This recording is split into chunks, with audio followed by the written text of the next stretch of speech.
Okay, so far we have studied 9 different characteristics to help us distinguish between the soul and the spirit, and we'll quickly go through each one of them in order to get a general idea so that we can move on to a final conclusion, shall we say, that summarizes the basic difference between the two, between the soul and the spirit, so that we can then see what conclusions come from that final result.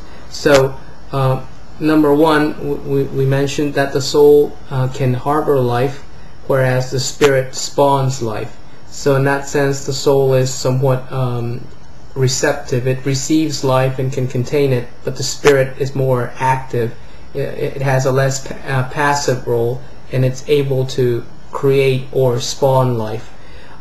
Number two, we mentioned that the spirit infuses strength, that whenever the spirit would come upon a person in Scripture, it would give that person an infusion of strength and power. And number three, we saw that the spirit is immovable and unshakable, and that it operates in a realm, in an immovable and unshakable realm that is unfamiliar to the soul. Number four, we saw that the soul is portrayed in Scripture as being in need of comfort and rest, and that is not a characteristic that is associated with the spirit in Scripture. Number five, we mentioned that the soul is in need of rescuing because of its weaker condition. It's in need of the spirit coming to rescue it from circumstances. We also saw as a sixth characteristic that the soul is easily exposed to suffering. It is portrayed in Scripture as the main recipient or main center of suffering in the human experience.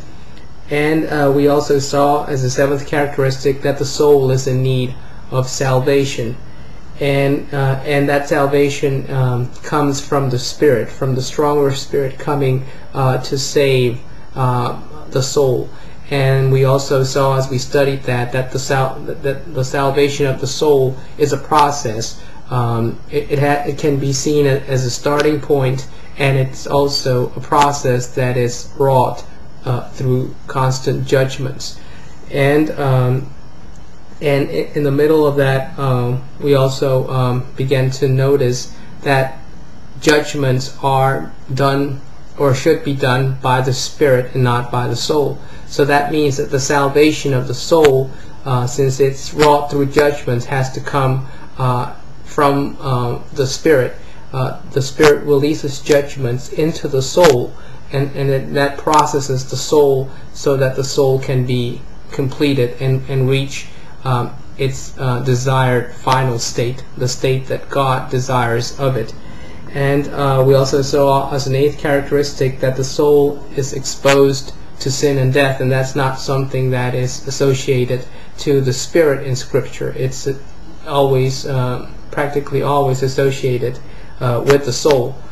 So that's the eighth characteristic.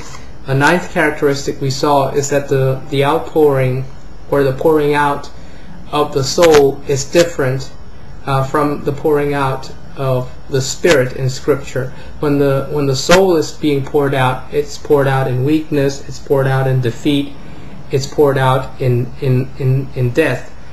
And by contrast, when the spirit is poured out, it releases strength, it releases victory, and it releases life. So there's a contrast in Scripture between what happens when the soul is poured out as opposed to when the spirit is poured out.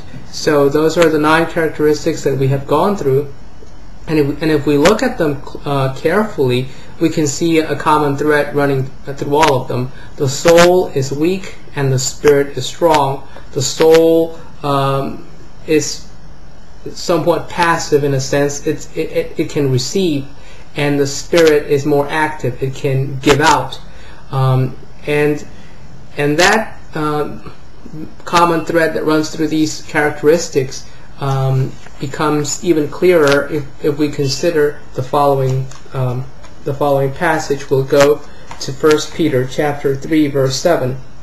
Here it says, "Likewise, husbands, live with your wives in an understanding way, showing honor to the woman as the weaker vessel, since they are heirs with you of the grace of life, so that your prayers may not be hindered." So here the Spirit is portraying the woman, the female in the human race, as the weaker vessel, and that is understandable given the fact that women are physically weaker, and because of their biological composition, they're also more easily exposed to emotions and to suffering in ways that men may not be by nature.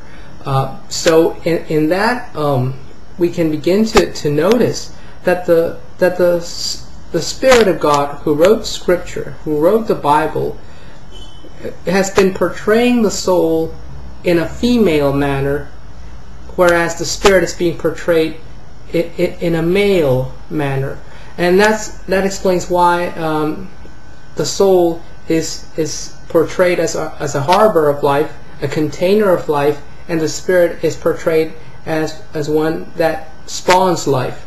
So that correlates with the biological functions of man and woman. A woman has a womb, and she can harbor life. She can receive the sperm, the life from man, and harbor it in her, and give and produce a new life, a new child. And without a life giver, in the biological sense, a woman cannot have new life within her. So the Spirit, the male, can give out life. It's the life giver, and the soul is a harbor of life that can receive it. And the Spirit is inherently stronger, which correlates with the man being stronger than a woman physically, and that's why you have sports. You don't have integrated sports. As much as the feminist movement has gained ground over the decades, they haven't been able to, and haven't been willing to, integrate sports to have males and females competing together, because they know that is not going to work. Males are inherently stronger physically, and they would dominate all sports and overshadow women. So that's the reason why women prefer to play separately, despite any feminist attitudes they may or may not have. And we also saw, for example, that the soul is in need of comfort and rest. And as we said a moment ago, women are biologically made by God to be more sensible, more emotional, and that's why we have sometimes the famous conflicts between men and women, when a man says something and he ends up offending the woman, and the guy says, well, what did I do? What did I say? Well, it's because a woman is more sensitive because of the biological components that God has placed in her, and that correlates with the need that the soul has for comfort and rest. We also saw that the soul is in need of rescuing from the Spirit because of its weaker condition. So in all of these things, we begin to see that the soul is female. It correlates exactly with the female side of humanity, and the Spirit correlates exactly with the male part of humanity. This, just for emphasis, we can go quickly to 1 Corinthians chapter 11, the famous passage that talks about the need for women to have a covering, and we'll see how this passage fits in with everything that we have studied regarding the soul versus the Spirit.